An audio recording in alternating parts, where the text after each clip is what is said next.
Hello friends, welcome to video education point. और इस video में हम करने जा रहे हैं identification of diverse learner for inclusion, educational evaluation methods, technique and tools. Friends, हमने इंक्लूसिव एजुकेशन की 10 वीडियो बनाई हैं और जिनको हमने प्लेलिस्ट में डाला है। आप इनको एक एक करके देख लीजिएगा। ये आपके नेट एजुकेशन के पेपर को सोल्व करने में काफी हेल्प करेंगी। और फ्रेंड्स, अगर आप चैनल पे नए हैं तो वीडियो एजुकेशन पॉइंट को सब्सक्राइब करना न भूलें। चलिए स्टार्ट करते हैं।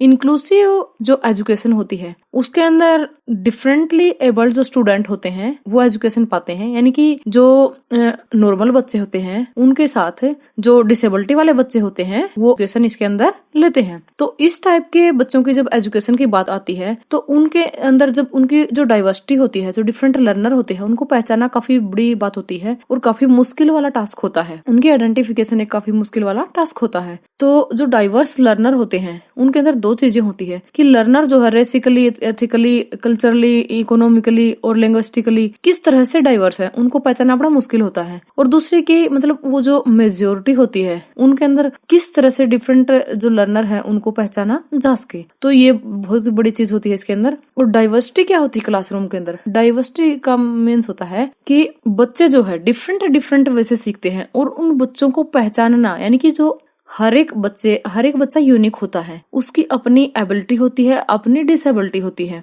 उन बच्चों को किस तरह से पहचाना जाए, उनके डिफरेंसेस कैसे होते हैं, जैसे रीडिंग लेवल पे हो गया, एथलेटिक एबिलिटी हो गई, कल्चरल बैकग्राउंड है, पर्सनैलिटी है, रिलीजियस बिलीफ है। तो इस तरह से क्या होता है, अलग अलग बच्चे होते हैं, यानी कि डाइवर्सिटी होती है क्लासरूम के अंदर। और ये जो डाइवर्सिटी होती है ये स्टूडेंट की जो एजुकेशनल परफॉर्मेंस होती है उसके ऊपर इम्पैक्ट डालती है। तो 3 वे से हम क्लासरूम के अंदर डाइवर्सिटी को मैनेज कर सकते हैं। सबसे पहले तो हम अपने क्लास के अंदर जो डाइवर्सिटी होती है उसको हाईलाइट करते हैं कि किस तरह से डाइवर्सिटी को पहचाना जाता है क्लासरूम के अंदर। और दूसरा जो है, बच्चों के साथ अच्छी रिलेशनशिप बनाते हैं ताकि उनकी डाइवर्सिटी को पहचाना जा सके। अपने स्टूडेंट को समझने की अच्छे से अच्छी कोशिश करते हैं और फिर उनको डिफरेंट लर्निंग टूल प्रोवाइड करते हैं कि किस तरह से वो लर्न कर पाते हैं। तब डाइवर्सिटी को जो अच्छे से समझा जा सकता है कि कौन सा बच्चा ज्यादा समझता है, कौन सा बच्चा कम समझता है, यानी कि कौन स्लो लर्नर है और कौन फास्ट लर्नर है। जो डाइवर्सिटी होती है वो 4 टाइप की होती है। जैसे ऑक्यूपेशन है, डिफरेंस होता है स्किल के अंदर, एबिलिटी के अंदर, कुछ पर्सनैलिटी ट्रेट्स होते हैं या फिर कुछ वैल्यूज एंड एटीट्यूड्स होते हैं जिनके ऊपर जो डाइवर्सिटी है वो पहचानी जाती है। तो हर एक टाइप की डाइवर्सिटी का अपना अपना अलग बिहेवियर होता है और उस बिहेवियर का अलग अलग इम्पैक्ट होता है बच्चे के ऊपर। तो फर्स्ट टाइप की जो डाइवर्सिटी बताई थी वो ऑक्यूपेशनल डाइवर्सिटी होती है। अंदर टाइप की जो डाइवर्सिटी होती है वो पर्सनैलिटी ट्रेट हम यहाँ पे डिस्कस करेंगे। जो पर्सनैलिटी ट्रेट क्या होते हैं, उनके बिहेवियर के पैटर्न से जो चीजें निकल के आती है कि उनका बिहेवियर कैसा है, वो फ्रेंडलीनेस है कि नहीं है, सोसाइटी के साथ कैसे बिहेव करते हैं या फिर सोशल डोमिनेंस कैसा है, और वो किस तरह से अपने मैसेज कन्वे करते हैं, किस तरह से दूसरों की बातों को रिसीव करते हैं, इमोशनल एडजस्टमेंट कैसा है कि अगर उनके सामने कोई एक प्रॉब्लम आ जाती है तो वो किस तरह से अपना इमोशनल बैलेंस बना के रखते हैं या नहीं रखते हैं, और किस तरह से वो अपने आप को तैयार करके रखते हैं। तो ये वाली चीजें क्या है, सारी की सारी डाइवर्सिटी को पहचानने में हेल्प करती है। और ये क्या है, पर्सनैलिटी ट्रेट्स थे जिनके थ्रू हम डाइवर्सिटी को पहचान सकते हैं। तो जब इंक्लूसिव क्लासरूम के अंदर जो डाइवर्सिटी होती है उसको किस तरह से इनकरेज किया जा सकता है? सबसे पहले तो स्टूडेंट को अंडरस्टैंड करने की कोशिश करनी चाहिए। फिर डिफरेंट जो टीचिंग स्टाइल होते हैं उनको लागू करके देखना चाहिए। अपॉर्चुनिटीज जो स्टूडेंट्स को इक्वल देनी चाहिए ताकि अलग अलग बच्चे की पहचान हो सके। जो डाइवर्सिटी है उसको सेलिब्रेट करना चाहिए। स्टूडेंट को डिफरेंट पर्सपेक्टिव से इंकरेज करना चाहिए। अगर कोई अच्छा काम करता है तो उसके लिए उसको इंकरेज किया जाना चाहिए। अगर कोई स्लो लर्नर है, एक दिन थोड़ा सा ज्यादा काम करके आता है, तो उसको क्या है, इंकरेज किया जाना चाहिए। और जो लर्निंग मटेरियल है वो भी डाइवर्स टाइप का होना चाहिए, यानी कि जो डाइवर्सिटी है क्लास की उसके अकॉर्डिंग लर्निंग मटेरियल होना चाहिए।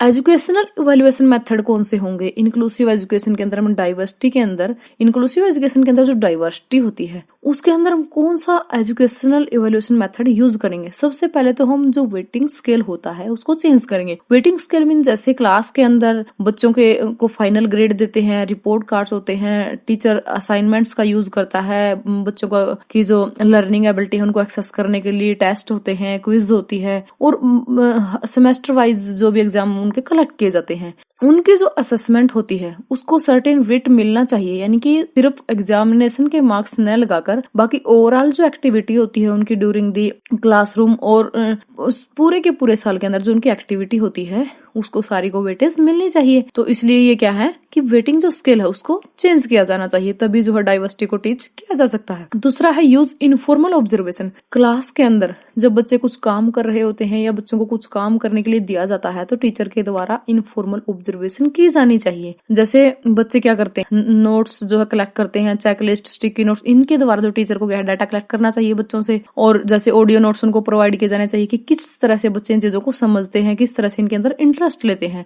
और कितना उन्होंने इन चीजों से सीखा। और रिटन टेस्ट भी जो है टीचर के द्वारा दिया जा सकता है इन चीजों को एक्सेस करने के लिए।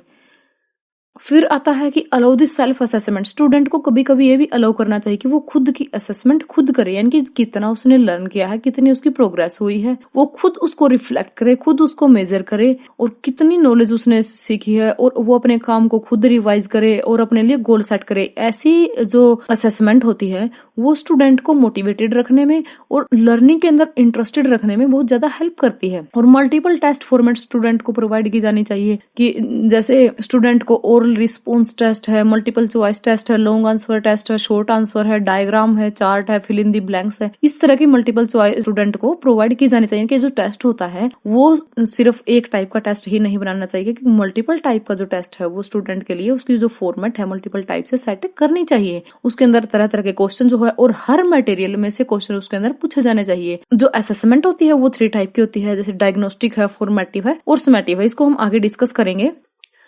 तो टेक्निक और टूल्स जो है इवैल्यूएशन के वो हम यहाँ पे डिस्कस करने जा रहे हैं। जो इवैल्यूएशन टूल होता है वो इवैल्यूएशन टूल जो क्वेश्चन पेपर भी हो सकता है, यूनिट टेस्ट भी हो सकता है, ओरल टेस्ट भी हो सकता है। और जो इवैल्यूएशन जो टेक्निक होती है, ऐसी प्रोसेस होती है जो इन्फॉर्मेशन को गैदर करती है, उसको क्या कहते हैं, इवैल्यूएशन टेक्निक। यानी कि जब स्टूडेंट से डाटा इकट्ठा करने के लिए एक या एक से ज्यादा इवैल्यूएशन टूल्स का यूज किया जाता है और उसकी जो प्रोसेस होती है, इन चीजों को इकट्ठा करने की जो प्रोसेस होती है वो क्या होती है, evaluation technique. Technique of evaluation के अंदर क्या क्या होता है कि स्टूडेंट की जो ग्रोथ मेजर की जाती है, जो लर्निंग की जो ग्रोथ है उसकी कितना उसने डेवलपमेंट किया है, वो क्या है, टेक्निक ऑफ इवैल्यूएशन होती है। और टूल्स जो होते हैं वो मेजर करते हैं लर्निंग के आउटकम को। जैसे क्वेश्चन पेपर है, ये टूल्स हो गए, ऑब्जर्वेशन है, शेड्यूल है, रेटिंग स्केल है, चेकलिस्ट है। फ्रेंड्स, इन चीजों का पता होना आपके लिए बहुत जरूरी होता है, क्योंकि एग्जाम में कई बार ये पूछ लिया जाता है कि एग्जाम्पल दे दिए जाते हैं कि इनमें से टूल्स कौन सा है और टेक्निक कौन सी है। तो डिफरेंट इवैल्यूएशन टेक्निक हम यूज करेंगे। जैसे फॉर्मेटिव इवैल्यूएशन टेक्निक है, समेटिव है, प्रोसेस इवैल्यूएशन है, इम्पैक्ट इवैल्यूएशन है, आउटकम इवैल्यूएशन, ये सारी की सारी क्या है, इवैल्यूएशन टेक्निक है। और टूल्स क्या है, जैसे observation, schedule, rating scale, checklist, question paper, ये होते हैं टूल। तो आई थिंक आपको समझ आ गया होगा कि जो टूल्स क्या होते हैं और टेक्निक क्या होती हैं। तो फॉर्मेटिव जो इवैल्यूएशन होता है वो ड्यूरिंग द प्रोग्राम होता है, यानी कि जब बच्चे का निर्माण चल रहा होता है उसी टाइम पे फॉर्मेटिव इवैल्यूएशन होता है। जैसे क्लास में टीचर के द्वारा क्वेश्चन पूछे जाते हैं, उनको होमवर्क देकर उनका होमवर्क चेक किया जाता है और उनकी कमियां जो है उसी टाइम पे निकाल कर ठीक कर दी जाती हैं। समेटिव इवैल्यूएशन क्या होती है, ये एंड ऑफ द प्रोग्राम के अंदर आती है। कई बार तो बच्चे फॉर्मेटिव और समेटिव इवैल्यूएशन के अंदर ही उलझ जाते हैं, वो पजल हो जाते हैं कि क्या समेटिव होती है, क्या फॉर्मेटिव होती है। तो यहाँ पे आपको अच्छे से समझ आ जाएगा कि फॉर्मेटिव इवैल्यूएशन क्या होती है और समेटिव इवैल्यूएशन क्या होती है। समेटिव इवैल्यूएशन के अंदर क्या होता है, एंड ऑफ द प्रोग्राम के अंदर ये होती है।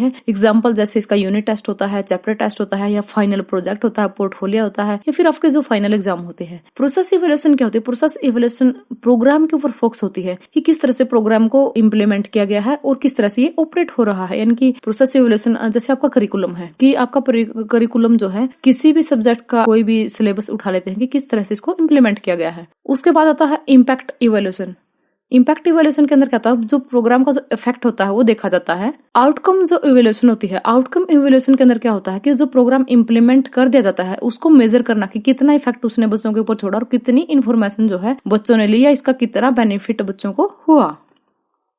टूल्स ऑफ इवैल्यूएशन के अंदर क्या आता है कि जो टूल्स होते हैं इवैल्यूएशन के वो इंक्लूसिव एजुकेशन के सेक्शंस के अंदर इंपॉर्टेंट रोल प्ले करते हैं। जो 21st सेंचुरी के जो असेसमेंट लर्निंग टूल है वो यहाँ पे गिवन है। जैसे ई पोर्टफोलियो है, फॉर्मेटिव असेसमेंट है, डायग्नोस्टिक टेस्ट है, टीचर ऑब्जर्वेशन है, क्लास डिस्कशन है, work in progress with comment है, थिंक पेयर शेयर है, जर्नल है, ऑब्जर्वेशन चेकलिस्ट, ये सारी की सारी क्या है, जैसे रूब्रिक है, कंसेप्ट मैप है। ये 21st सेंचुरी के असेसमेंट और लर्निंग टूल है, असेसमेंट के लिए लर्निंग टूल है। तो इनके अंदर क्या है, जो लर्निंग टूल होते हैं इंक्लूसिव एजुकेशन के अंदर वो सर्वे, ऑब्जर्वेशन के स्टडी, फोकस ग्रुप, इंटरव्यू, ये हो सकते हैं। और ये ऊपर जो गिवन है ये वाले सारे के सारे क्या है, टूल्स ऑफ इवैल्यूएशन है इंक्लूसिव एजुकेशन के लिए या डाइवर्सिटी को एक्सेस करने के लिए।